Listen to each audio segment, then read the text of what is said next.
সালাম আলাইকুম ভাইয়া। ওয়ালাইকুম আসসালাম। কেমন আছেন? আলহামদুলিল্লাহ ভালো। বেশ বেলা করে যে খাবারটা দিচ্ছেন এটা কি মাছ? এটা ঘটনা আছে, বেশ বেলাকে দেওয়ার কারণ হচ্ছে এটা অরিজিনাল দেশি মাগুর, কিন্তু দেরি করে দেওয়ার কারণ হচ্ছে যে এখন তো ঠান্ডা আবহাওয়া। এই ঠান্ডা আবহাওয়ায় সকালে খায় না, এরা এই 12টার দিক বা 11টার দিক দিলে ভালো খায়, এই জন্য মাছটা উঠছে। তা নাহলে শীতে মাছ উঠতে চায় না, এই জন্য। তো ভাই এই যে এখানে দেখলাম যে মাগুর মাছ ফোট দিচ্ছে, কি কি শুধু একক চাষ নাকি? এটা কিন্তু একক দেশি মাগুর। আচ্ছা, এটা কত লাইনের মাছ? এখন বর্তমানে এই মাছটা চাফের মাছ, এই মাছটা 400 থেকে 500 ভাঙবে। আচ্ছা, মানে এটাও তো বিক্রির জন্য আপনারা তুলবেন কদিন পর থেকেই? হ্যাঁ, বিক্রয় করে। আচ্ছা, তো এখন যদি চাষি ভাইরা এই মাছগুলো নিতে চায়, এগুলো নিলে কি লাভ এবং একটু? এগুলো লাভ হচ্ছে, শীতের আগের মাছ, চাপের মাছ, এই মাছটা পুকুরে দিলে দ্রুত বাড়বে এবং আজকে বৈশাখ জ্যৈষ্ঠ মাসে বিক্রয় করতে পারবে। আচ্ছা, তো ভাই আপনার এখানকার মাছের যে আলাদা একটা সুনাম আছে, সমগ্র বাংলাদেশে প্রতিনিয়ত চাষিরা অর্ডার করছেন, তো এই মাছগুলো বর্তমান সময় 2026 সালে আপডেট আরো কি কি মানে সাইজের পাওয়া যাবে মাছগুলো? দেশি মাগুরটা বর্তমানে এটা চাপের মাছ আছে, এটাই পাওয়া যাবে। আর এর ভিতরে বড় হবে, 200-250 ভাঙা হবে, ঠিক আছে। আচ্ছা আচ্ছা।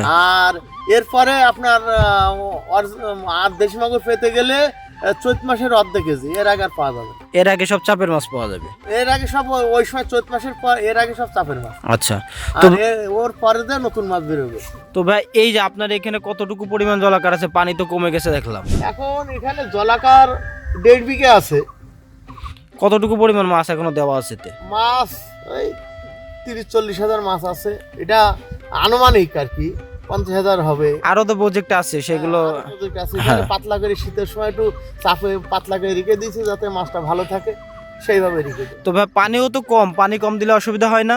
না না, মাগুরের পানি এখন দেখা যাচ্ছে কম, কিন্তু নিচে নামলি মাথা পানি আছে মাঝখানে। আচ্ছা, তো এখানে নতুন পানি ঢুকাবেন কবে আবার? এই নতুন পানি এই 4-5 দিন আগে পাইপ দেওয়া রয়েছে। তো ভাই এর পাশাপাশি আরো আপনার কি কি মাছ পাওয়া যাচ্ছে বর্তমান সময়? এখন এর পাশাপাশি আরো মাছ পাওয়া যাচ্ছে, নোনা ট্যাংরা, সাদা মাছ, যে কোনো মাছ, তারপর কই মাছ, তারপরে পাঙাশ মাছ, এই সমস্ত মাছ পাওয়া যাচ্ছে। মানে ক্যাটফিশ এবং কার্প জাতীয় দুইটাই পাওয়া যাচ্ছে। তো প্রিয় চাষি ভাইরা, আপনারা দেখতে পেলেন যে জয়নাল ভাই কিন্তু নিজে একজন প্রতিষ্ঠিত ব্যবসায়ী এবং নিজে চাষ করেন, নিজেই মাছগুলো বিক্রয় করেন, এবং তার প্রজেক্টে আজকে এসে সরাসরি আপনাদেরকে দেখালাম তিনি কিভাবে মাগুর মাছগুলো চাষ করছেন, কোন লাইনের মাছগুলো আছে, এগুলো কেমন খাবার দিতে হয়, কিভাবে পরিচর্যা করতে হয়।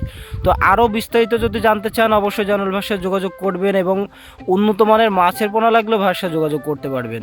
ভাইয়া আপনাকে অসংখ্য ধন্যবাদ আমাদেরকে সময় দেওয়ার জন্য। আসসালামু আলাইকুম।